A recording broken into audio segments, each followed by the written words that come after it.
And here we are. It's Tuesday and it is after Thanksgiving. Wow.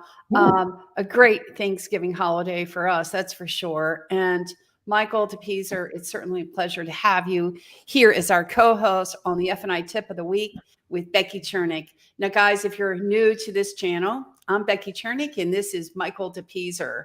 And we've been providing the very best in finance and insurance training for auto dealers here in the United States, as well as in Canada. And sometimes you can find me in Canada, but you can definitely find Michael DePeazer in Canada and Toronto and everywhere. So I'll let Michael go ahead, share his credentials, his background, so you get an idea who Michael is. But I've been providing finance and insurance training for auto dealers since 2001. Now, meanwhile, again, if you're new to this channel, this is being broadcast on YouTube Live, as well as my Facebook F&I Today group with Becky Chernek. And I got to tell you, sign up. Please join on the F&I Today group with Becky Chernek. Love to have you. And of course, this is being recorded again live on LinkedIn. So welcome. And we got a great show in mind. We are talking about process and attitude. So Michael DePeazer, if you will, share with everyone who you are and what do you do? Yeah, thank you, Becky. I appreciate, what you do because we're in this together and I love the brainstorming and the synergy that we create.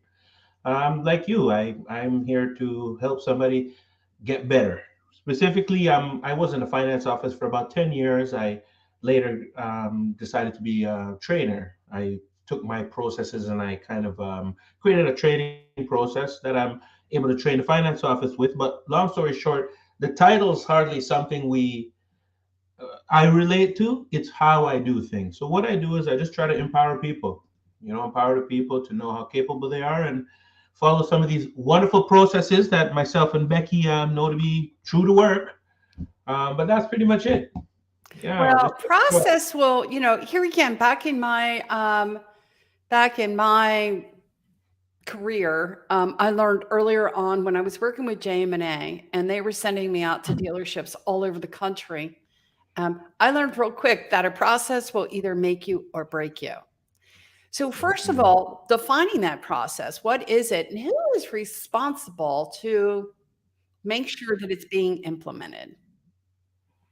Yeah, good question. I mean, as a business owner, I feel like the general manager is responsible to have any process in the store implemented and be accountable for.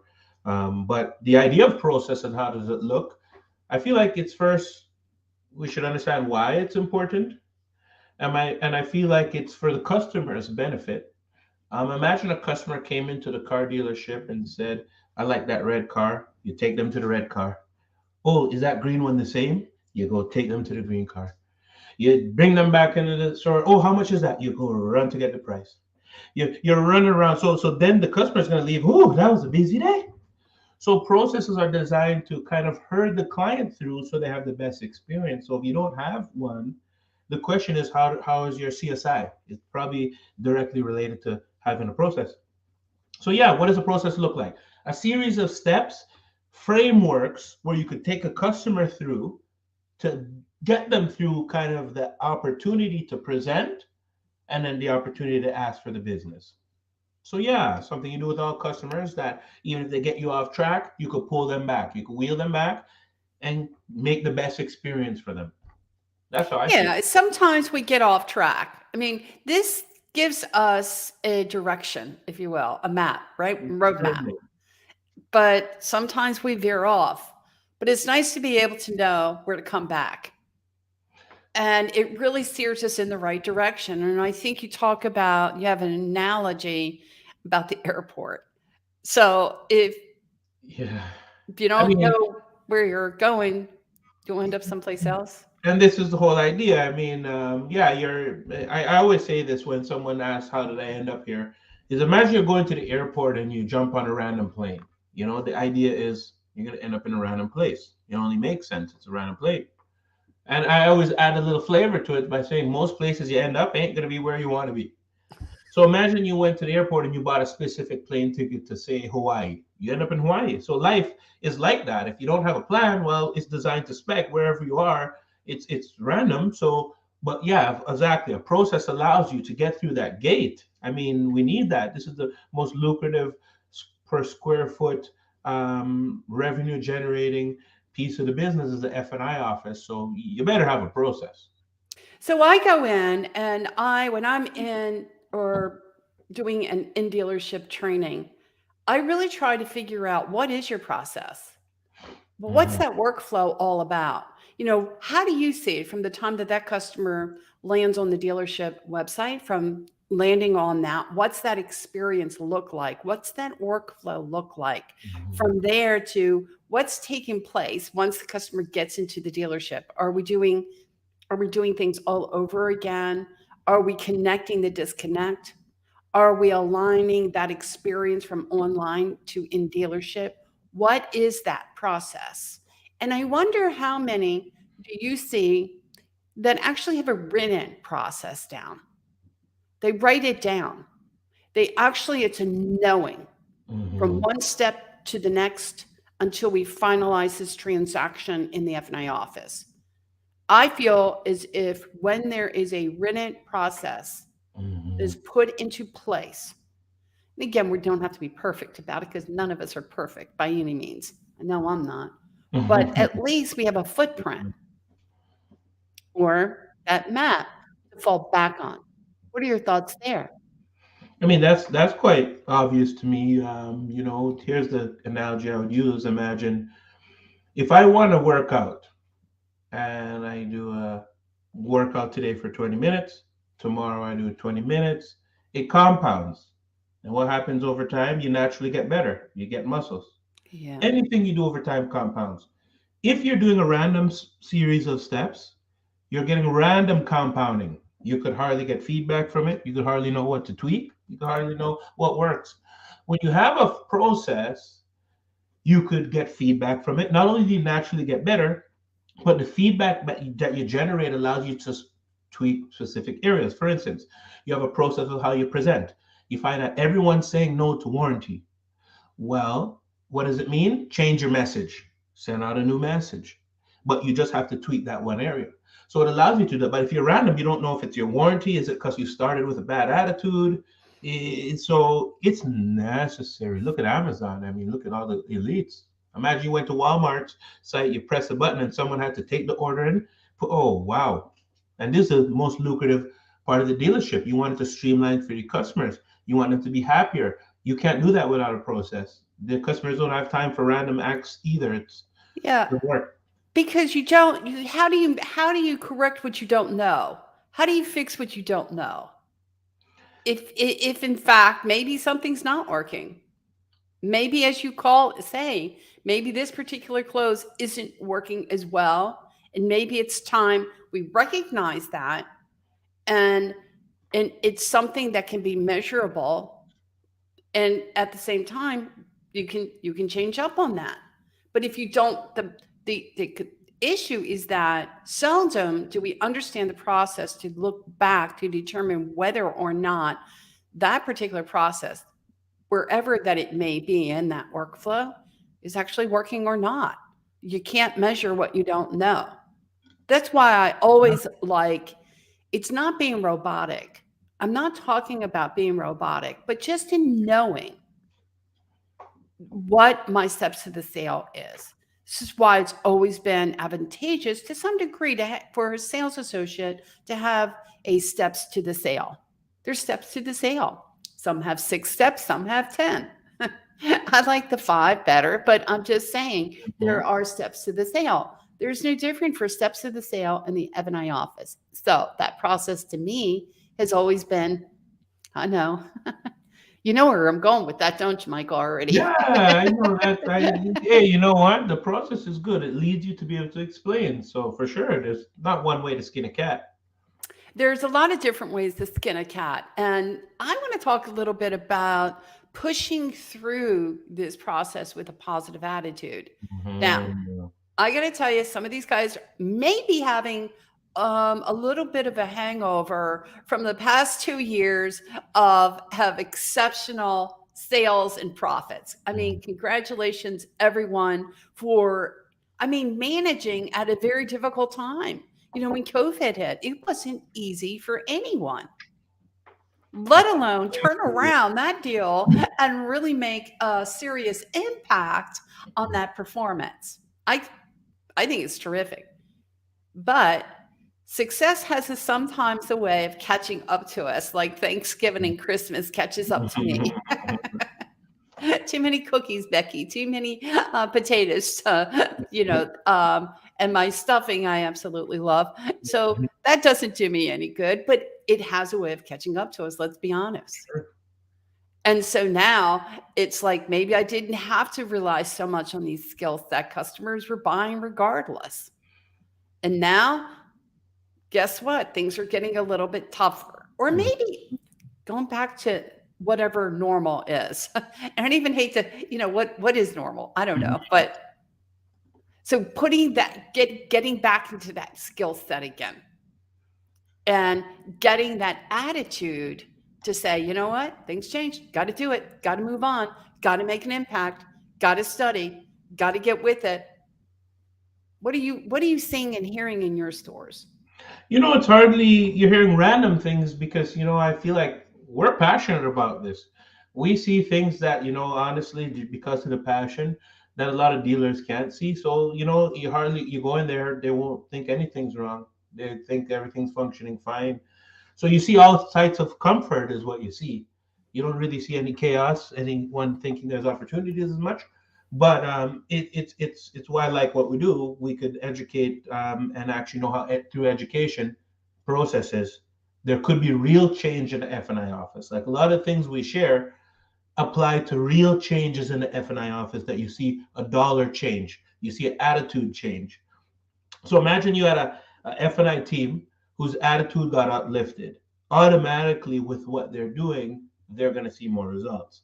Now imagine you're able to also look at that process and analyze it and show best practices. It's the same person doing the same amount of work, generating. I mean, the limit is the attitude, So it's amazing. No, attitude is everything. Because if you don't have a right attitude, you can have the right process all day long. But if I'm not buying in, if my attitude's in the toilet, and you could give me the best process on the planet, and I'm going to figure out every which way why it's not going to work. I'm going to figure out, hey, I hear you, but you know what, Becky, that interview, no, it takes too long. I'm just going to bring the customer into the office and let's just get on with it, because you know what, sales managers, they see me doing this interview and they're like, what are you doing? Don't you know you're taking too long?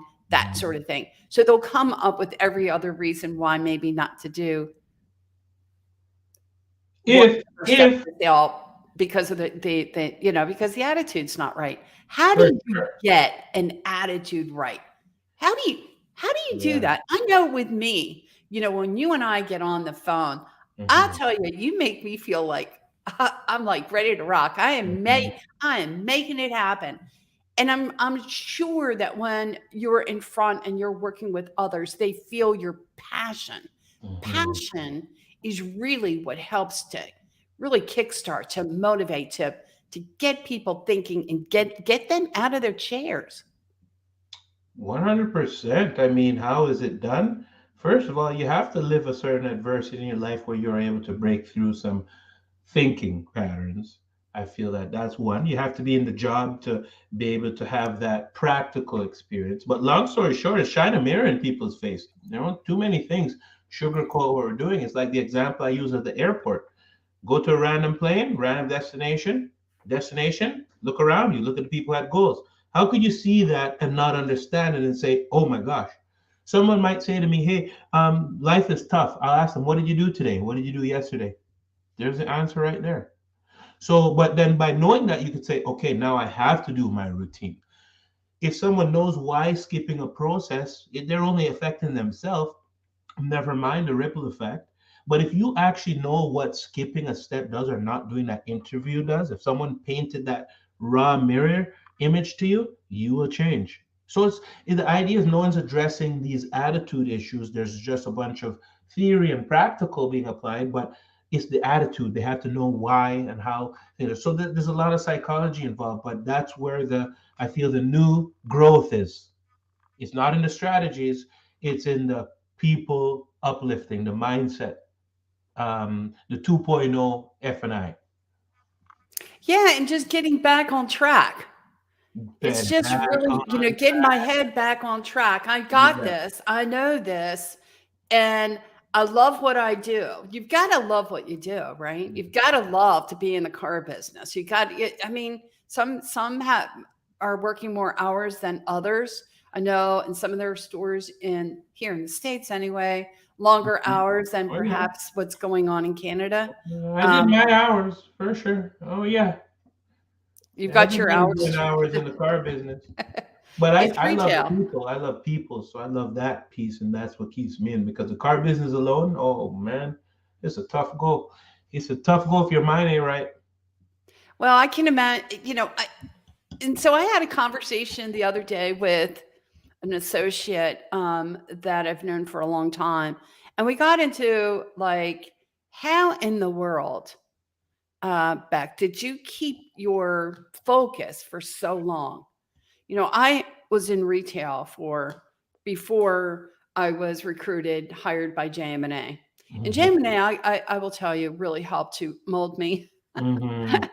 and send me on my way. No, no one sent anyone on their way. It was mutual back then. But the thing is that I had these super blind folders on, and by that I mean I was focused. There wasn't one person, not anyone. And believe me, at the time, it wasn't really easy because women weren't really supposed to make it in the car business. Hmm. Now, dealers were more forgiving for females in F&I.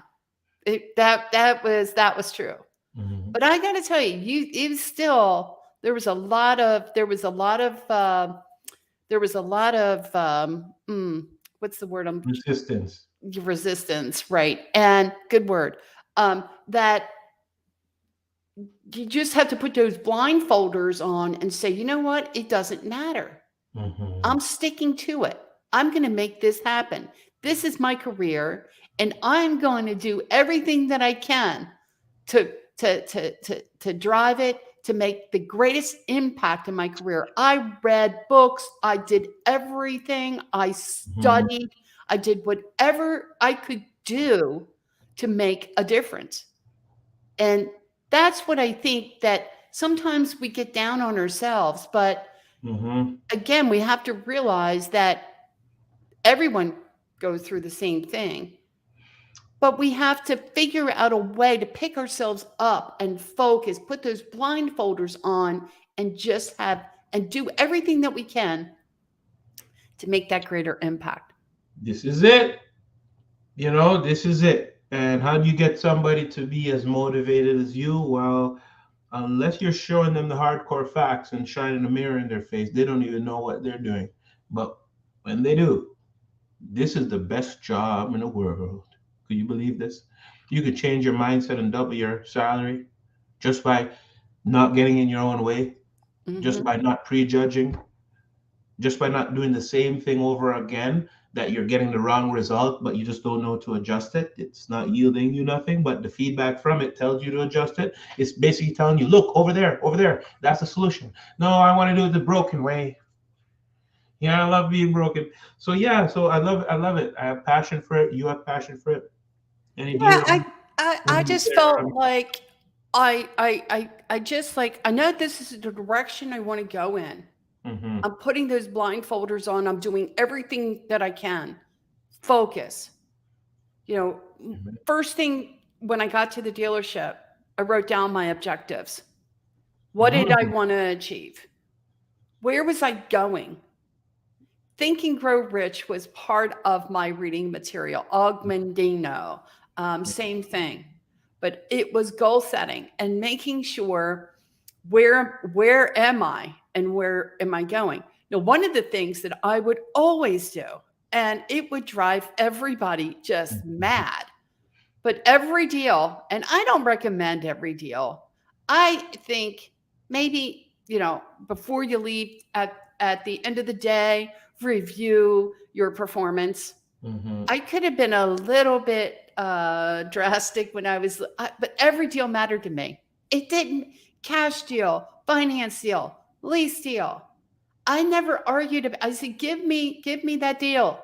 I'm going to Mm-hmm. make everything that I can out of it. I'm going to do it. I'm going to make it happen. And by doing that, it really sent a big message on the floor.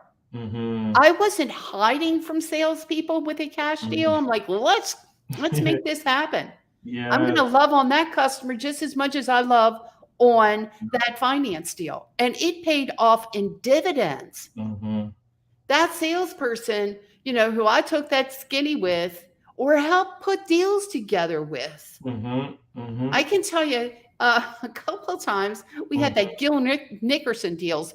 Those are the deals that were all messed up. Yeah. So I call them the Gil Nickerson deal. Yeah. And I'm like, Gil, just give me your deal. Mm-hmm. Let's just make this happen. Yeah. And with that right attitude, all of a sudden things change. Yeah. And they started bringing me deals. Say, Beck, I'm going to reciprocate. I'm going to help you out. I'm going to support you. 100%. And it just all went hand in hand. Just with that, just switching over, not worrying so much, not running from, or that fear factor. Oh gosh, here comes that cash deal. And so today, more so than ever, we talk about customers online. And I know F&I people are like, man, I like them when they're right in front of me, Becky. I have a lot more control with that customer who's right in front of me. I get it. But you know what? Things are changing. We have got to figure out a way, and be sure to figure out a way to engage the customer way. However, which way they want to do it, whether that be online, whether that be out in the middle of the showroom, meeting a customer, doing a menu presentation, where the customer feels most comfortable or at ease, right? And I think we might have a comment here. Hey, there's JB Floyd. Good to see you. JB in the building. We got a comment. Yay. They probably didn't want to interrupt us because we were on a roll. But that's what it's all about, attitude and process, and putting those. And maybe I'm saying it wrong, but that's where I was. I didn't let the small things get at me. Mm-hmm. Don't let Don't sweat the small stuff. 100. Right? It's a matter of do your due diligence, do what you know, and if you don't know, find out more about it. Mm-hmm. Always keep an open mind. And keep your ears and nose to the floor. It's just, it's everything, and that I still today I practice. So when you talk through, those times when it's tough, when your F&I people are taking those cash deals, or they may have to take a cash or online deal. Mm-hmm. What's that conversation all about? Well, for one, it's always about creating value. Cash is just a form of payment, but people attach the emotional value to it, and all of a sudden they act like they know what the customer's motives are going to be because they're paying cash. Look, the same customer who pay cash will buy if it makes sense. It's just not make sense to them. Like a warranty, for instance, $3,000. Customer says no. Well, how do financiers deal with them? That they'll say it's a cash issue. But okay, if you share the customer, average repair, I mean, you might want to consider this warranty. I mean, the labor rates, as you could see, is 150 an hour. And now cars, they're like replacing parts. It's not like they're repairing. So parts are double the labor. So it's like 300 parts to 150 labor. That's like $450 an hour. So if your car was in the shop, let's just do the calculator here, for just half a day, 4 times 450, you could see how that could creep up. Yep. So it's half a day. Your car's in for half a day. So someone has to now hear that and say, ooh, reflect. Oh, okay, it could be here. You know what? It might be worth the headache being gone. See, but when you share someone with the problem, they can see that. But again, what's being shared is instead someone's thinking it's a cash deal. They said no, they don't want to pay for it. If you have cash, you have cash. You're not using your last bit of cash to buy a car. You're not tight. you know? So again, it's how we show up, going back to attitude. An I attitude love is that attitude. attitude. I think you mentioned earlier when we were talking about attitude is showing up to that ball game and being ready to knock out that right to for a grand slam. Knock it out of the field. Knock it out of the park. Well, Yeah. it sounds easier said than done, doesn't it?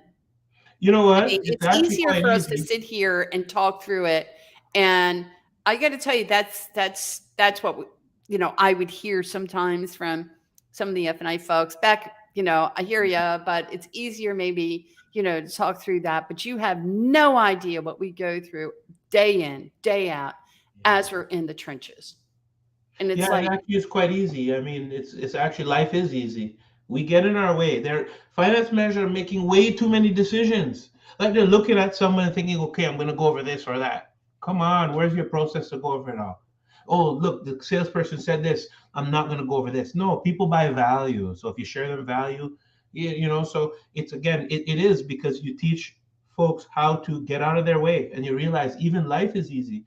We worry, we have frustrations, but if you I eliminate those, love you grow. that. How many times do we wake up or at night for whatever reason, we're thinking through a demise? you know, Fear kills all sorts of dreams. More fear killed more than the grave sites you could triple and double and quadruple. You could quadruple all grave sites. Fear and self-doubt killed more. Self-doubt.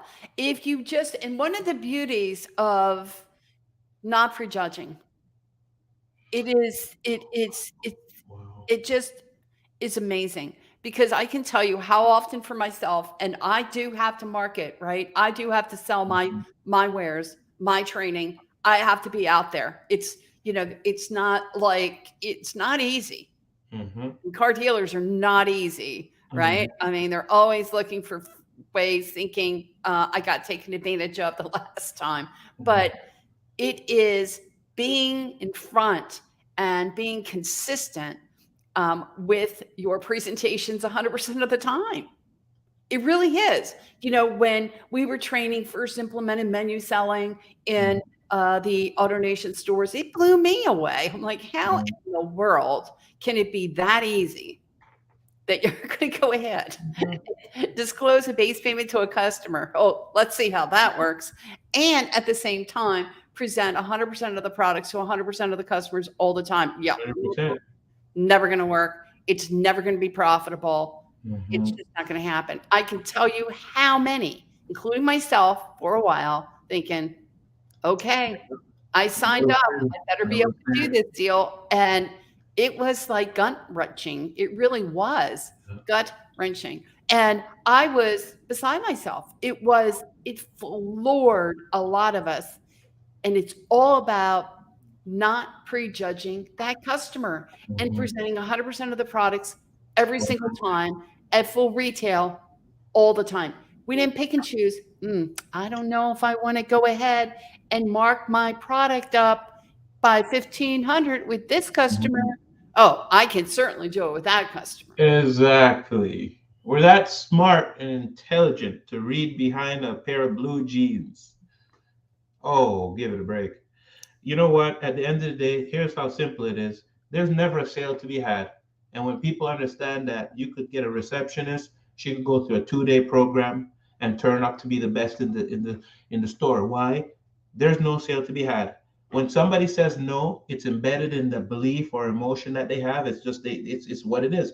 So when we share what the product does, yeah, there's still no is anchored there. But if you share them what the problems that could arise and all the issues behind it, they now know too much. So now, oh, okay, I didn't know that. Yeah, I'll take two of them.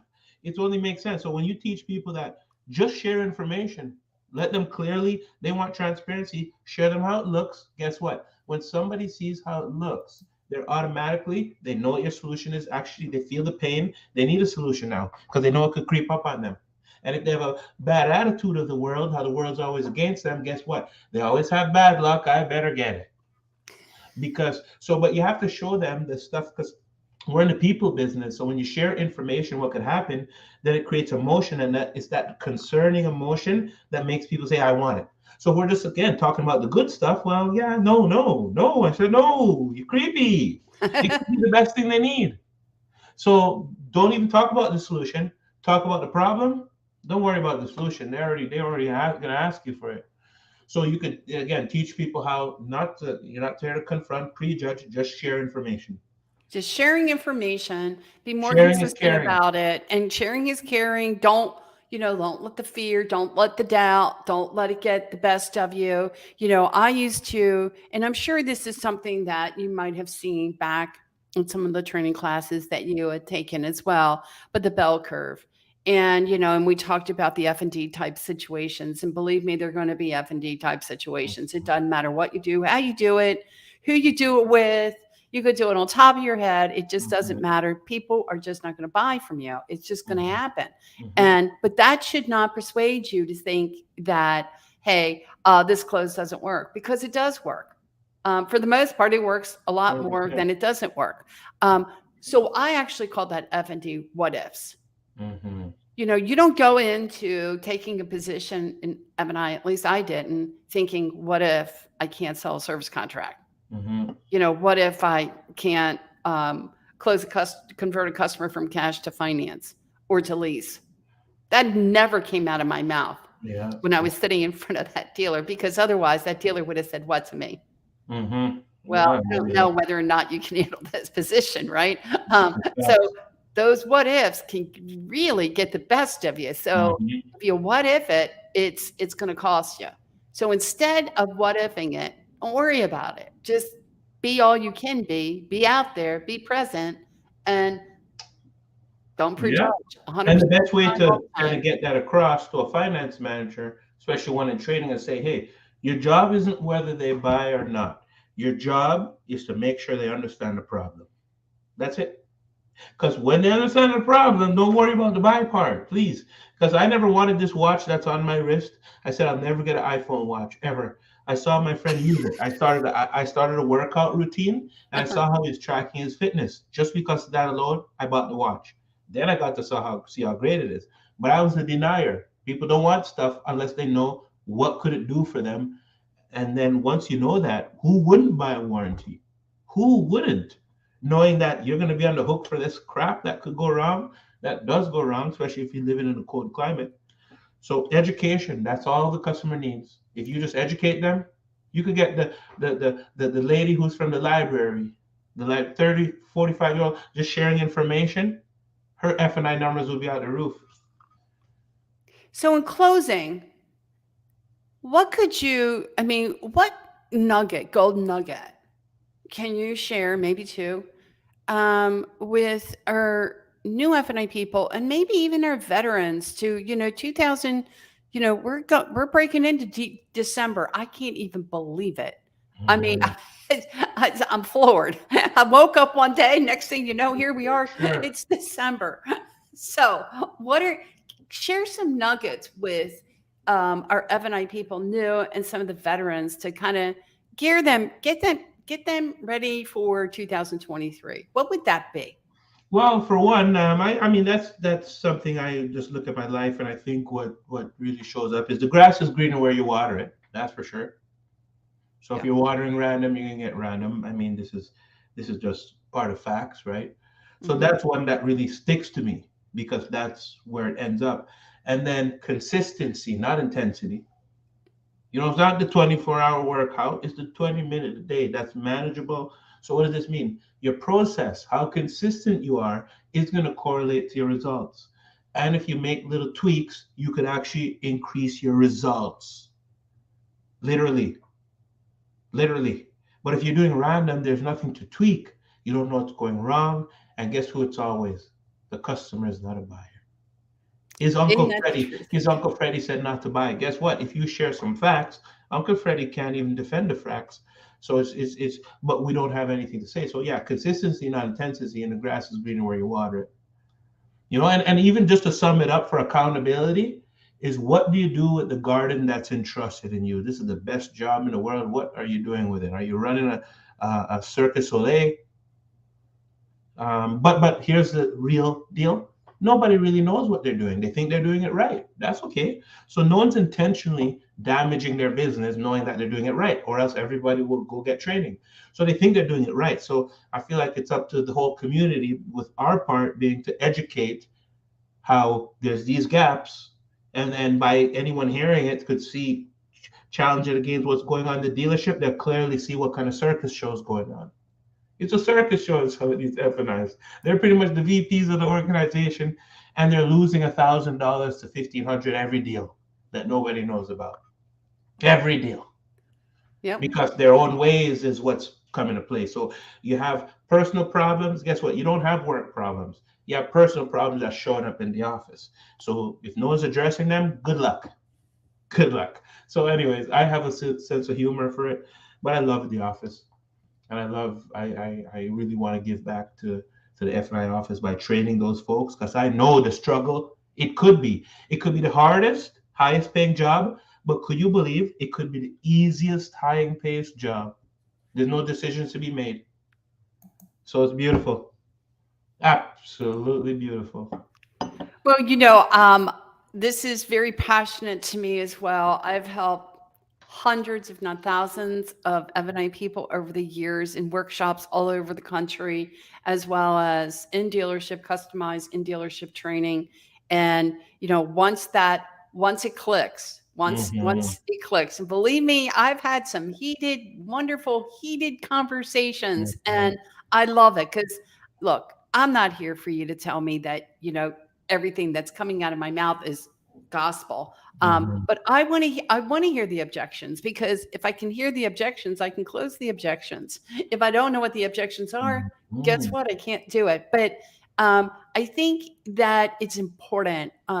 Just always have your eyes and your ears open to new ideas, new strategies, new solutions that can make a big difference. And it is about, sometimes you do have to change a bit. Things have to change a bit to make a greater impact. Gosh knows I've had to on many occasions, and it's always proven to be the right thing. It's always proven to benefit me.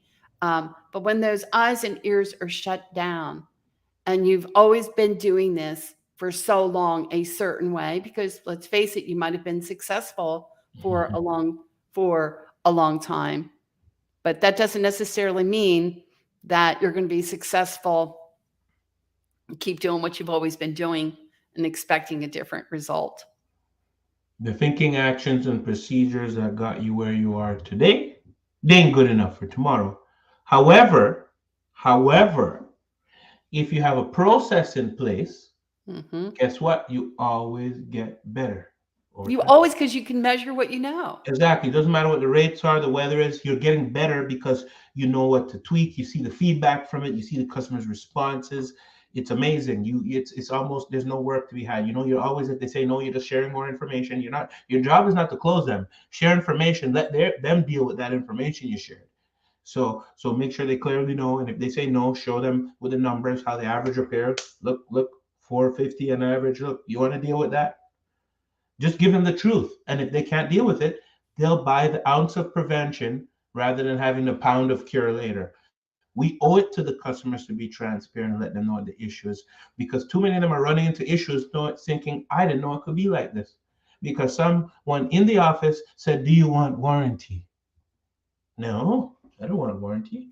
Hey, JDK, great chat. Seattle is listening. All right. Attitude is everything. Hey. JDK. Green, you're growing right. You're rotting. I love it. Thank you. Yay. Good old Seattle. I love it. Yeah. Okay. It's great. Isn't that close to where you are?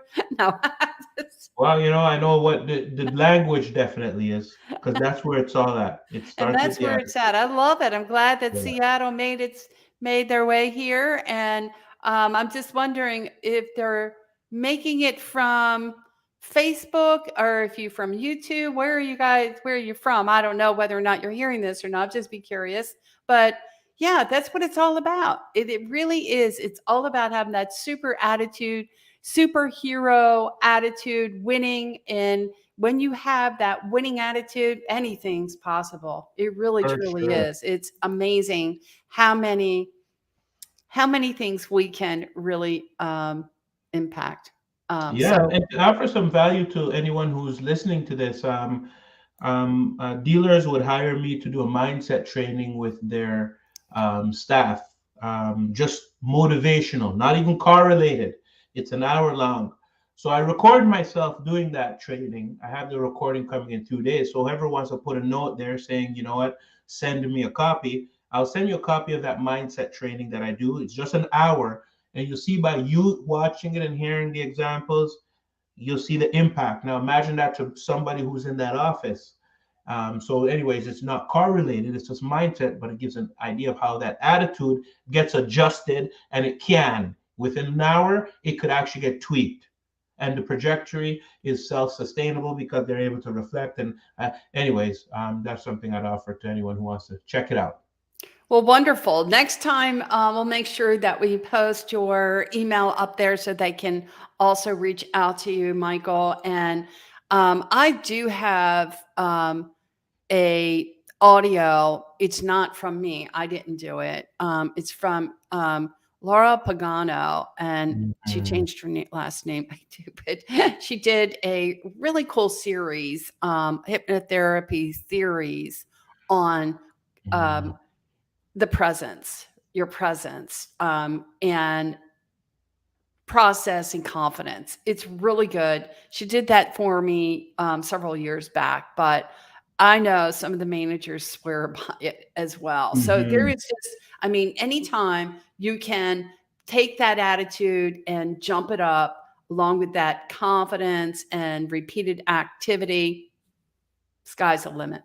There's And no so, limit. Yeah, no limits. No okay, limit well, soldiers in this F&I office. We not a no limit soldiers. Anyways, well, JDK was from YouTube, by the way.